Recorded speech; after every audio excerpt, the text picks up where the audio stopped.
అదే చెన్నై ఎప్పుడో ఓడిపోవడం చూసినారా మీరు? అది కూడా ఆర్సీబీ పైన. కప్ నమ్దే.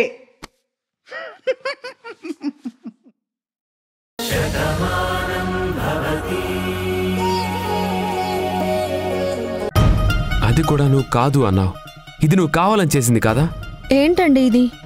నేను కావాలని ఎందుకు చేస్తాను? అందరూ కావాలని కోరుకునే మనిషి నేను. నా సంగతి మీకు తెలీదా? ఒకప్పుడు భాను అలాగే ఉండేది, కానీ ఇప్పుడు నువ్వు మారిపోయావు. మనసులో ఒకటి పెట్టుకుని బయటికి ఇంకోలా నటిస్తున్నావు.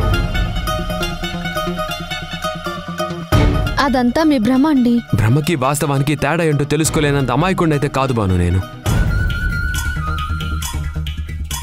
నిన్నెన్నిసార్లు అడిగాను, ఎంతలా బతిమాలాను.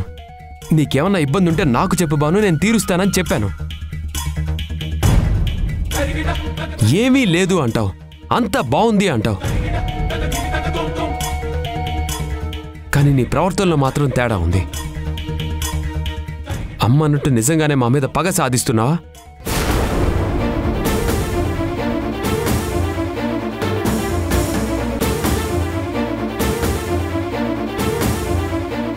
ఎంత మాట అన్నారండి? మీరంటే నాకు ప్రాణం. పగెందుకుంటుంది? ఇదంతా పగతో కాకుండా ఇంకా దేనికి చేస్తున్నావు భాను? అమ్మ ఏం చెప్పినా కాదు అంటున్నావు. నీ ఇష్టం వచ్చినట్టు నిర్ణయాలు నువ్వు తీసుకుంటున్నావు. అయినా సరే అవన్నీ అమ్మ నవ్వుతూ భరిస్తుంది.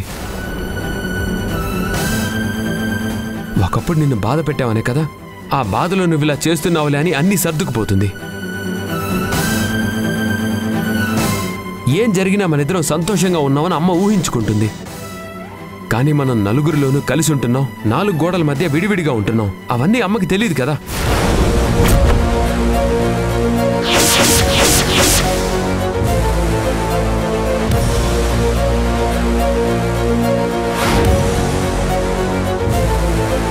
నేను ఇదంతా కావాలని చేయట్లేదండి.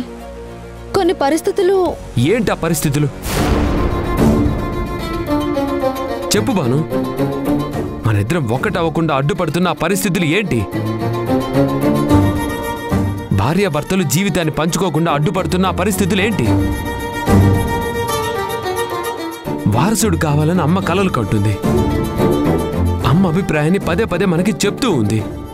అమ్మ ముందు నవ్వుతూ నటిస్తున్నావు. కానీ నేను చెప్పుకోలేను కదా, మా మధ్య ఎలాంటి బంధం లేదు, మేమిద్దరం ఒకటవ్వలేదు అని. అలాంటప్పుడు ఇంటికి వారసుడు ఎలా వస్తాడని నేను చెప్పలేను కదా భాను.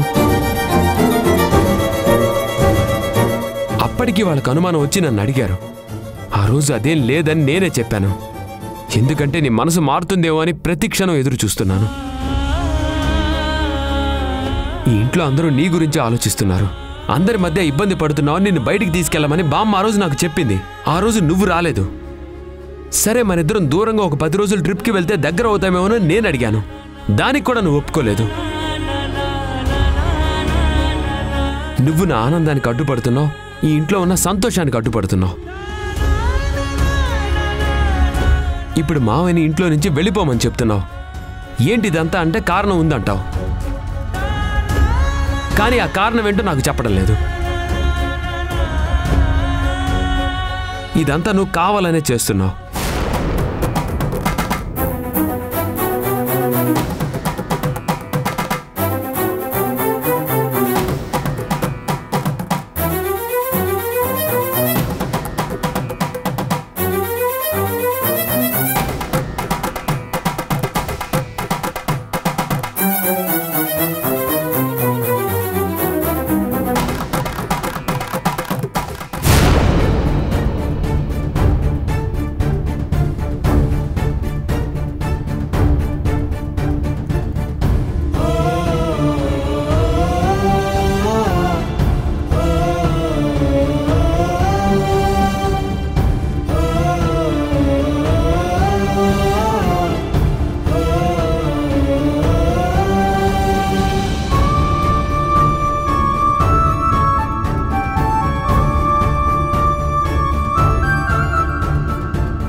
మోసమా?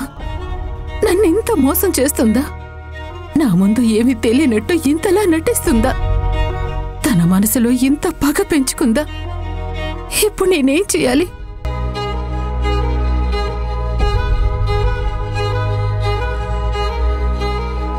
నేను తర్వాత మాట్లాడతాను. ఊర్మిళ, ఊర్మిళ, ఊర్మిళ, ఏమైంది ఊర్మిళ? ఈ చెమటలేంటి, ఈ కన్నీళ్ళేంటి? అసలేం జరిగింది? నిన్నే ఊర్మిళ, చెప్పు ఏమైందో?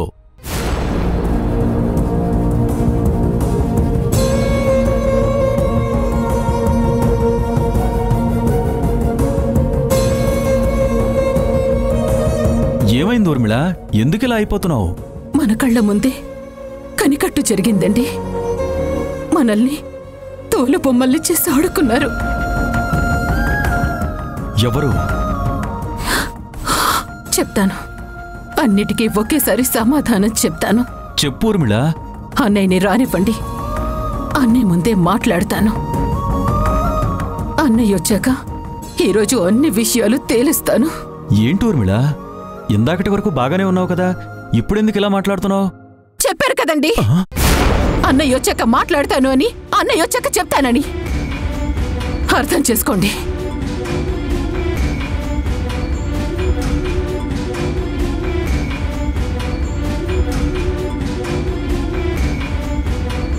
నేను అడిగిన దానికి సమాధానం చెప్పు బాను. ఇదంతా నువ్వు కావాలని చేస్తున్నావు. ఎందుకు చేస్తున్నావో నాకు సమాధానం చెప్పు. ఇదంతా మీ భ్రమ అండి. నేనేది కావాలని చేయట్లేదు. అది మీకెందుకు అర్థం కావట్లేదు? ఎందుకు బాను ఇంకా నటిస్తావు? నేను చెప్పిన ఒకటి కాదంటే భ్రమ అనుకోవచ్చు, కానీ నా ప్రతి ఇష్టాన్ని వ్యతిరేకిస్తూనే ఉన్నావు. నేను నిన్నెంత అభిమానిస్తున్నా నువ్వు నాకు దూరంగానే ఉంటున్నావు.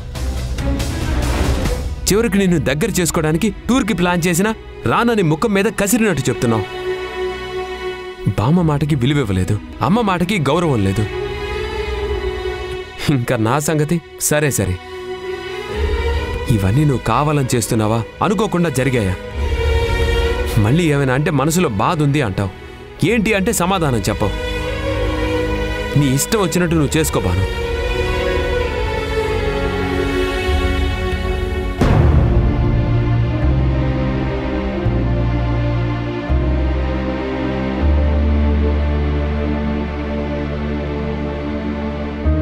ఏంటి చాందిని, ఏదో డల్గా ఉన్నావు?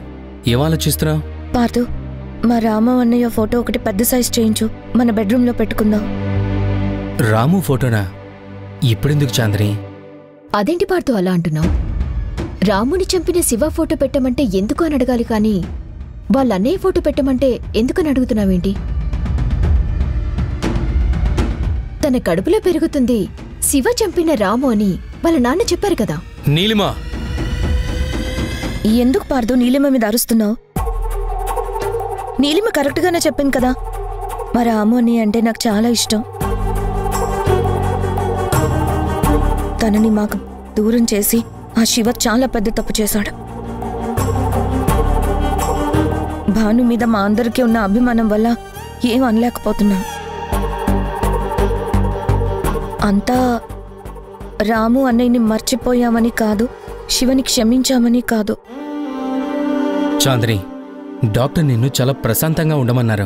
ఇలా అర్థం లేని ఆవేశాలు, అక్కర్లేని ఆలోచనలు పెట్టుకోవద్దని చెప్పారు కదా. ఈ నీలిమ మాట్లాడితేనే గొడవ పెట్టినట్టు ఉంటుంది. ఇంకా గొడవ పెట్టాలనుకుంటే పరిస్థితి ఎలా ఉంటుందో నాకు బాగా తెలుసు. నీకేం కావాలంటే అది నేను చేసి పెడతాను. సరే పార్థు, రామన్నయ్య ఫోటో ఎదురుగా పెట్టుకుందాం. అలాగే పిల్లల పేర్లున్న పుస్తకం ఒకటి తెప్పించు.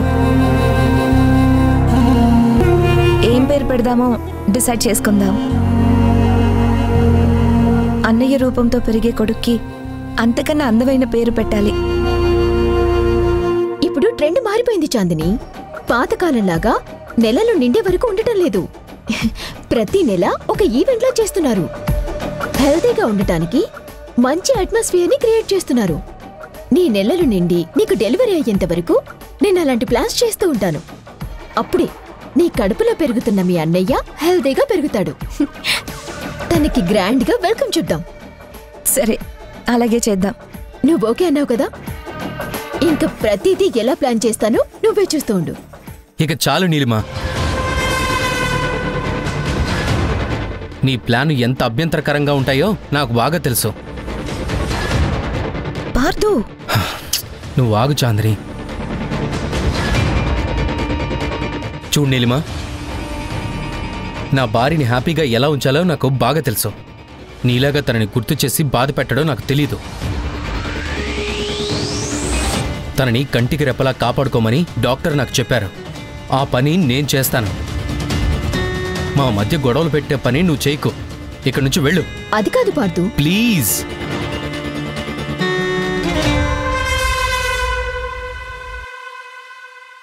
ఏంటి పార్థు, అనవసరంగా ఎందుకు ఇంత టెన్షన్ పడుతున్నావు? నీలిమ తప్పు చేస్తే తిట్టు, నేను కాదన్ను. కానీ నీలిమ మంచి విషయం చెప్పింది కదా, తనని ఎందుకు నువ్వు అంతలా తిడుతున్నావు? చాంద్రి, నీలిమ ఎప్పుడూ మంచి చెప్పదు, మంచి చెప్పినట్టు నటిస్తుంది. కానీ అందులో ముంచే విషయమే ఉంటుంది. కానీ మరీ ముఖ్యంగా నువ్వు నీలిమ మాటలో అస్సలు వినకూడదు. నీ కడుపులో ఆనందం పెరగాలి కానీ విషయం కాదు.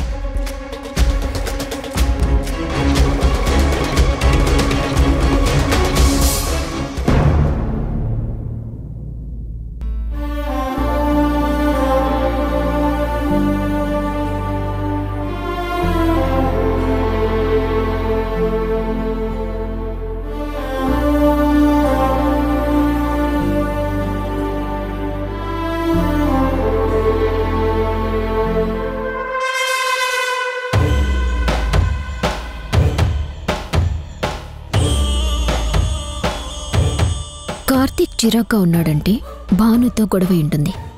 దీన్ని అవకాశంగా తీసుకోవాలి. నేను మంచిదాన్నని కార్తీక్ దగ్గర ప్రూవ్ చేసుకోవాలి. హాయ్ కార్తీక్. చాలా చిరాగ్గా ఉంది, దయచేసి వెళ్ళిపో నీలిమా. ఏంటి కార్తీక్, ఏమైంది? చెప్పాను కదా చిరాగ్గా ఉందని. డిస్టర్బ్ చేయకు, వెళ్ళు. చూడు కార్తీక్, ఒంటరిగా నీలో నువ్వే బాధపడ్డావనుకో, ఆ బాధ ఎప్పటికీ నీలోనే ఉంటుంది. సమస్య ఏదైనా ఉంటే పంచుకోవాలి, అప్పుడే ఆ బాధ తగ్గుతుంది. నేను నీ స్నేహితురాల్ని కార్తీక్. నువ్వు హ్యాపీగా ఉన్నంత వరకు ఎందుకిలా ఉన్నావని అడగను. కానీ నువ్వు బాధపడితే మాత్రం ఎందుకో తెలుసుకోకుండా ఉండను. ఏం లేదులే నీలిమా, భానుతో ఏదో చిన్న డిస్కషన్. నాకు తెలుసు కార్తీక్, నువ్విలా ఉన్నప్పుడే అనుకున్నాను అక్కడ ఇలాంటిదేదో జరుగుంటుందని. అందుకే కదా నేనొచ్చింది. భానుతో డిస్కషన్ అయిందని నువ్వింత సీరియస్గా ఉన్నావా? జరిగిందేంటో నీకు తెలియదు కాబట్టి నువ్వు ఇలా మాట్లాడుతున్నావు. ప్రతిదీ నువ్వు తీసుకున్నంత తేలిగ్గా నేను తీసుకోలేను. చూడు కార్తీక్, భార్యాభర్తలన్నాక చిన్న చిన్న మనస్పర్ధలు వస్తూనే ఉంటాయి. అవి నీ గదిలోనే వదిలేయాలి. మీరిద్దరు సర్దుకుపోవాలి. భానుకి కోపం వచ్చిందనుకో నువ్వు తగ్గు, భాను చిరాగా ఉందనుకో నువ్వు నవ్వించు. ఫైనల్గా మీరిద్దరూ హ్యాపీగా ఉండటమే నాకు కావాల్సింది. అంతేకాని నువ్వు బాధపడితే పాపం భాను కూడా బాధపడుతుంది. మీరిద్దరూ బాధపడితే ఇంట్లో అందరూ బాధపడతారు. అది చూసి నేను తట్టుకోలేను. మీరందరూ హ్యాపీగా ఉండాలి కార్తీక్. ఇది నువ్వు మనస్ఫూర్తిగానే అంటున్నావా నీలిమా? మనసులో ఏదో పెట్టుకునేదాన్ని అయితే ఈ సిచ్యువేషన్ని యూటిలైజ్ చేసుకుంటాను కదా కార్తీక్. భాను మీద కోపం పెంచుకో, తన మీద పగ తీర్చుకొని చెప్పేదాన్ని. కానీ ఇలా సర్దుకుపోమని చెప్పాను కదా. దాన్ని బట్టి నువ్వే అర్థం చేసుకో నాకు నువ్వంటే ఎంత ఇష్టమో. నాకు తెలుసు నీలిమా, ఎవరు ఎప్పుడు ఎలా మాట్లాడతారో. నేను మరీ అంత అమాయకుడిని కాదు. నీకు మేమంటే ఇష్టం ఉందని పదే పదే ఏం చెప్పక్కర్లేదు. ఇక్కడ అన్ని విషయాలు అందరికీ తెలుసు. మా మధ్య ఏం జరుగుతుందో నీకు తెలీదు. అది కాదు కార్తీక్. చెప్పాను కదా నీలిమా, నా మనసేం బాలేదని. నన్ను ప్రశాంతంగా వదిలేసి నువ్వు లోపలికి వెళ్ళు. ప్లీజ్ కార్తీక్, నువ్వు ఇలా ఇబ్బంది పడుతుంటే చూడలేక అడిగాను. అంతేకాని నేను ఇబ్బంది పెట్టాలని కాదు. భాను నేనేమైనా అంటే నాకు చెప్పు, నేను వెళ్ళి భానుతో మాట్లాడతాను. నేను తనేమైనా బాధపడితే చెప్పు, ఎందుకు బాధపడుతున్నావని అడుగుతాను. లేదు భాను ఏ బాధపడుతుందో చెప్పు, ఎందుకు బాధపడుతుందో తెలుసుకుంటాను. అంతేకాని నువ్విలా ఒంటరిగా ఉంటే మాత్రం నేను చూస్తూ వదిలేలేను. నువ్వు నన్ను తిట్టుకున్నా పర్వాలేదు, మీ సంతోషమే నాకు ముఖ్యం. నువ్వు చెప్పడం అయిపోయిందా? ఇది భార్యాభర్తల మధ్య విషయం, వేరే వాళ్ళ జోక్యం అనవసరం. ప్లీజ్. భాను మీద నీకంత తొందరగా మనసు విరుగుదని నాకు తెలుసు కార్తీక్, కానీ విరిచే వరకు నేను నిద్రపోను.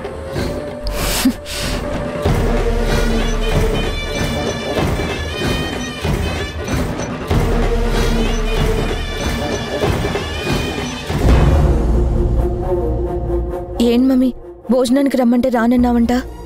నాకు ఆకలిగా లేదమ్మా. మీ అందరినీ తినమని చెప్పి అమ్మమ్మకి చెప్పాను. నువ్వు చెప్పావే, కానీ నువ్వు ఇంట్లో ఉండగా నువ్వు తినకుండా ఎవరు తింటారు చెప్పు? ఆఖరికి కడుపుతో ఉన్న దీన్ని తినమంటే కూడా తినకుండా నీకోసమే వెయిట్ చేస్తుంది. దేనికి అలిగేవో తెలియడం లేదు. అయినా అన్నం మీద అలకేంటే? అమ్మమ్మ, నన్ను కాసేపు ప్రశాంతంగా వదిలేయండి. దయచేసి మీరందరూ వెళ్ళి భోంచేయండి. చాందిని, నువ్వు వట్టి మనిషివి కాదు. అందరితో పెట్టుకోకుండా నువ్వు వెళ్ళి తినేసేయమ్మా. లేదు మమ్మీ, నువ్వు వస్తేనే అందరం కలిసి భోజనం చేద్దాం. చిన్నపిల్ల అడుగుతుంది కదే, నీకు సహించకపోయినా పిల్లల కోసమైనా కొంచెం తినవే. అబ్బా, చెప్తుంటే అర్థం కావడం లేదా? నేను తిన్ను అంటే ఎందుకు బలవంతం చేస్తున్నారు? ఆయన నువ్వున్నావు కదా, వెళ్ళి పిల్లలకు అన్నం పెట్టు. పదవే.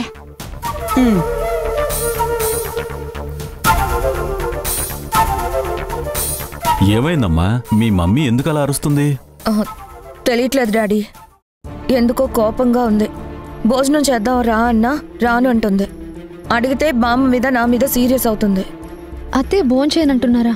ఎందుకు? అదే వదినా, తెలీదు అంటున్నాను. కావాలంటే ఒకసారి నువ్వే వెళ్ళి మాట్లాడు. సరే, అడుగుదాం పదండి.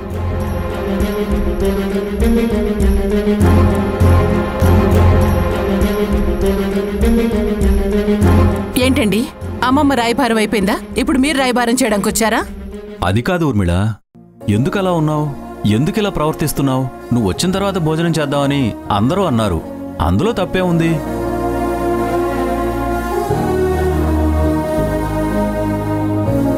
అందరం ఉన్నాం కాబట్టి అందరం కలిసి తిందాం అనుకుంటున్నాం. దానికింత సీరియస్ అవ్వాల్సిన పనే ఉంది చెప్పు?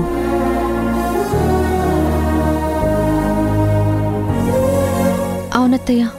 ఏయ్, నువ్వు మాట్లాడుకో.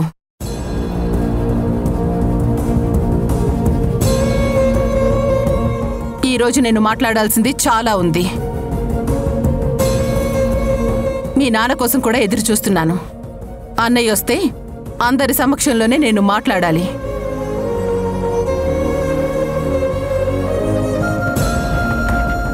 అంతవరకు ఏంటి, ఎందుకు, ఎలా అని చెప్పి దయచేసి నన్ను ఎవరు ఎలాంటి ప్రశ్నలు అడక్కండి.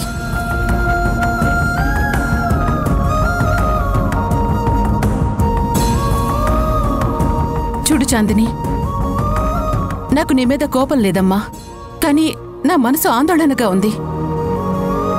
నోటికి అన్నం మెతుకు వెళ్ళదు. దయచేసి అర్థం చేసుకో.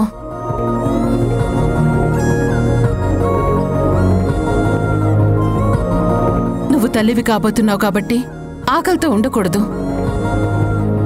అమ్మమ్మ, చాందినికి భోజనం పెట్టు. మీరందరూ భోంచేయండి, వెళ్ళండి.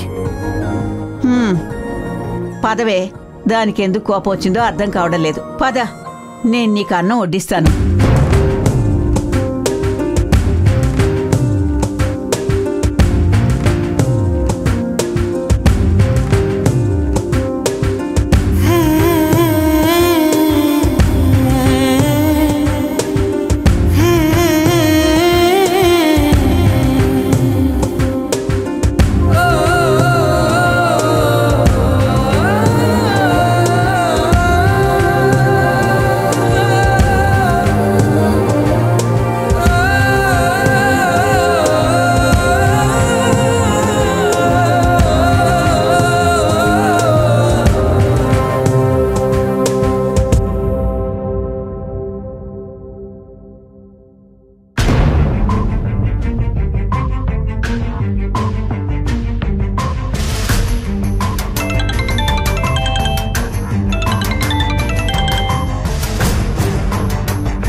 మనో, చెప్పరా.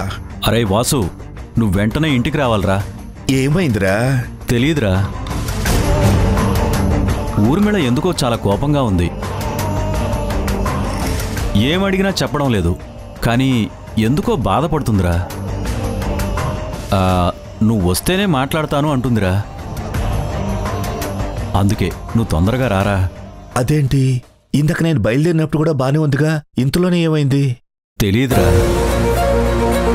నువ్వు వెళ్ళాక నేను కూడా వర్క్ చేసుకుంటూ హాల్లోనే ఉండిపోయాను. కాసేపటి తర్వాత చూస్తే తను ఇలా ప్రవర్తిస్తుంది. అందుకే ఫోన్ చేస్తున్నాను. నువ్వు తొందరగా రారా. సరే, నేను వెంటనే బయలుదేరుతాను. ఓకేరా. గురునాథం,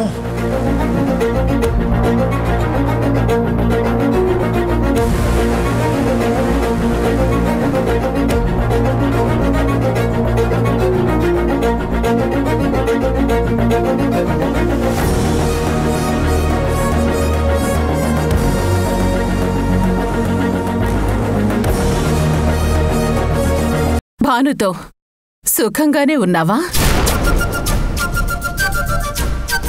మీరిద్దరూ ఒక్కటిగానే ఉన్నారా? మేమందరూ నీకు సపోర్ట్గా ఉన్నామన్న విషయం నీకు తెలుసు. మరి మాతో చెప్పుకోలేని విషయాలు ఏముంటాయి నీకు? చెప్పవేంటో.